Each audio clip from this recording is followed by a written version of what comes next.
Նիկոլ Փաշինյանը այցելել է արտաքին գործերի նախարարություն քննարկելու գերատեսչության 2025 թվականի գործունեության հաշվետվությունը։ Նախարար Արարատ Միրզոյանը ներկայացրել է տարվա առանցքային ձեռքբերումները, ընդգծելով, որ թիվ 1 առաջնահերթությունը եղել է խաղաղության օրակարգի սպասարկումը եւ Հայաստանի ու Ադրբեջանի միջև հարաբերությունների ինստիտուցիոնալացումը, այդ թվում խաղաղության համաձայնագրի տեքստի նախաստորագրումը։ Զեկույցում կարևորվել է նաեւ Թուրքիայի հետ հարաբերությունների կարգավորման ինտենսիվ գործընթացը եւ Վրաստանի ու Իրանի հետ ռազմավարական գործընկերության խորացումը։ Հաշվետու տարում զգալի առաջընթաց է արձանագրվել արևմտյան ուղղություններով։ Ամրապնդվել է Հայաստանի Հանրապետություն ԱՄՆ ռազմավարական գործընկերությունը եւ ԵՄ-ի հետ ստորագրվել է գործընկերության նոր ռազմավարական օրակարգ։ Սրան զուգահեռ, ըստ գերատեսչության, մեր երկիրը ձգտում է Ռուսաստանի հետ զարգացնել փոխադարձ հարգանքի, ինքնիշխանության նկատմամբ հարգման վրա հիմնված բարեկամական հարաբերությունները։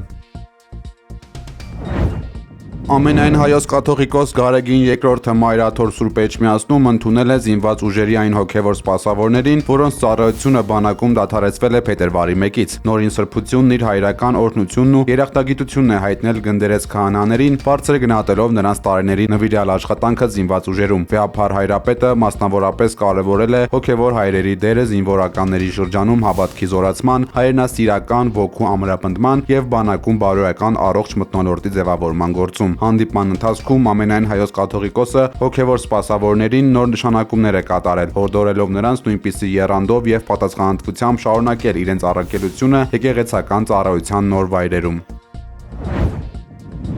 Ձեզ գրում եմ ոչ միայն որպես հոգևոր առաջնորդ, այլև որպես հովիվ տեղահանված հոտի։ Արցախի թեմի առաջնորդ Վրթանես եպիսկոպոս Աբրահամյանը նամակով դիմել է ԱՄՆ փոխնախագահ Ջեյ Դի Վենսին, խնդրել մեջբերում նրա անհապաղ բարոյական եւ դիվանագիտական առաջնորդությունը երկու խորապես մարդասիրական եւ հոգևոր նշանակության հարցերում։ Այն է հայ ռազմագերիների եւ պատանների վերադարձը, ինչպես նաեւ անհետ կորածների կամ նրանց աճյունների որոնումը։ Արցախի թեմի եկեղեցիների քրիստոնեական հուշակոթողների եւ պատմական գերեզմանների ոչնչացումը, որը մաս է կազմում համաշխարհային կրոնական ժառանգության, Վրթանես եպիսկոպոս Աբրահամյանը կարևորել է եւ դիտարկել որպես երկրորդ կետ։ ԱՄՆ փոխնախագահ Ջեյ Դի Վենսը Երևան կժամանի փետրվարի 9-ին, իսկ հաջորդ օրը կմեկնի Բաքու։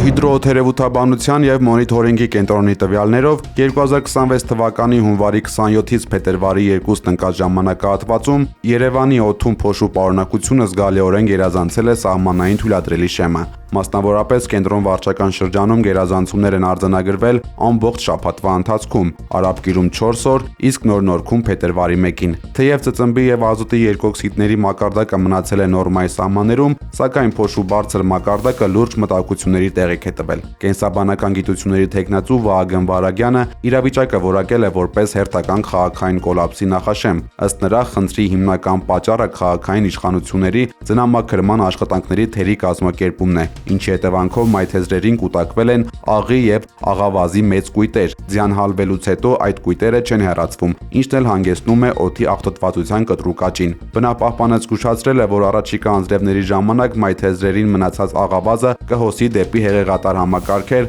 խցանելով դրանք։ Սա իր հերթին կարող է հանգեցնել ջրհեղեղների, նյութական վնասների եւ տրանսպորտային քաոսի։ Վարագյանը շեշտել է, որ քաղաքային իշխանությունները պետք է անհապաղ քայլեր ձեռնարկեն մայթեզրերը մաքրելու ուղղությամբ, հետագայում տեղումների պատճառով սպասվող բարդություններից խուսափելու համար։ 2021 թվականին Տաշիր ընկերությունների խմբի կրկեսը ձեռք բերելուց հետո շենքի շինարարությանը զուգահեռ կրկեսային գործունեությունը ոչ մի օր չի դադարել։ Փաստերն ավելի քան խոսուն են։ 14 տարի շարունակ արտիստների մարզումներն ապահովելու համար վարձակալվել են տարբեր տարածքներ, ինչի վրա ծախսվել է շուրջ 18 միլիոն 650 հազար դրամ։ Այս տարիներին կրկեսի 15 հիմնական աշխատակիցներից եւ ոչ մեկը գործազուրկ չի մնացել։ Նրանց վճարվել է ընդհանուր շուրջ 119 միլիոն դրամ աշխատավարձ։ Սա վկայում է այն մասին, որ շենքի բացակայությունը խոչընդոտ չի եղել պրոֆեսիոնալ թիմը պահպանելու համար։ Սոս Պետրոսյանը հիշում է, որ չկա մի զորամաս կամ գյուղ, որտեղ իր սաները ելույթ ունեցած չլինեն։ Ամիսը 2 անգամ Պարոնյանի թատրոնի շենքում բեմադրվող ներկայացումները միշտ լեփ-լեցուն դահլիճներ են ունեցել, իսկ ուսումնական պրոցեսը հազարավոր երեխաների համար եղել է բացարձակ անվճար։ Եթե մեկին ասեք, Հայաստանում կա մի տեղ, որտեղ կրկես են սովորեցնում անվճար, ձեզ վրա կծիծաղացնեն։ Մենք անվճար հիմունքներով,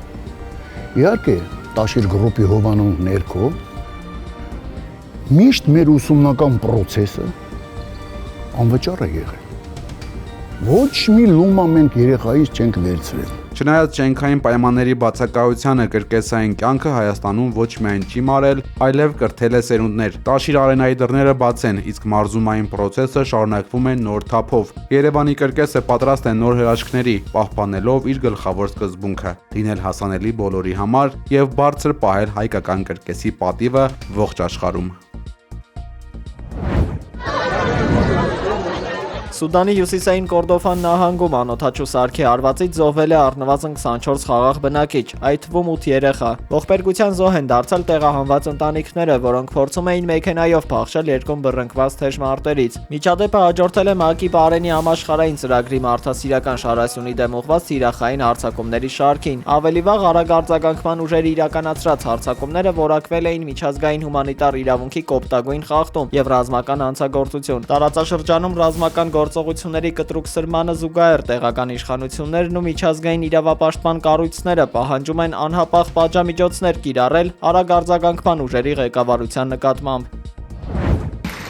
Thank you, Madam President. That has a nice ring to it, doesn't it?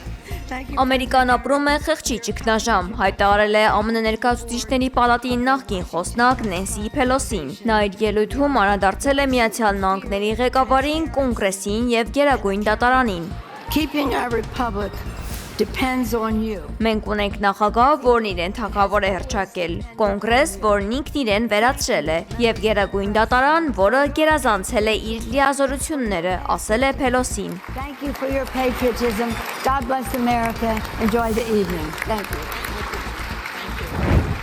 ԱՄՆ նախագահ Դոնալդ Թրամփը հրաժարվել է ներողություն խնդրել նախորդին հրապարակած հետո ջնջած ռասիստական տեսանյութը, որտեղ նախկին նախագահ Բարակ Օբաման եւ իր տիկինը Միշել Օբաման պատկերված են եղել որպես կապիկներ ջունգլիներում։ Նա պնդել է, որ չի տեսել վիրավորական բովանդակություն պարունակող տեսանյութի վերջնական կադրերը եւ սխալի համար մեղադրել է Սպիտակ տան աշխատակցին։ Նա շեշտել է, որ տեսանյութը եղել է ընտրակեղծիքների մասին եւ դրա համար է հավանություն տվել հրապարակելուն։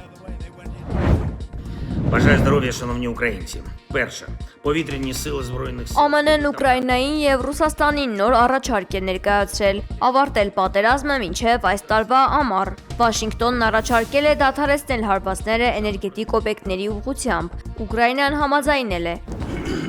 Ռուսաստանը խոստացել է պատասխանել Մոսկվա վերադառնալուց հետո։ Խաղաղության պայմանագիրը պետք է հաստատվի համազգային հանրաքվեով։ Այն կարող է տեղի ունենալ մայիսին, համապետական ընտրությունների հետ միասին։ Ամերիկացի բանակցողները ցանկանում են համաձայնության հասնել արդեն մարտին, սակայն փորձագետները սա անիրատեսական են համարում, քանի որ ընտրություններ կազմակերպելու համար առնվազն 6 ամիս է պետք։ Մոսկվան հրաժարվում է ընդունել արևմուտքի տված անվտանգության երաշխիքները։ Կրեմլը չի ցանկանում զիջումների գնալ իր սկզբնական նպատակներից։ Դոնբասի եւ մյուս տարածքների շուրջ դեռևս ոչ մի համաձայնություն չկա։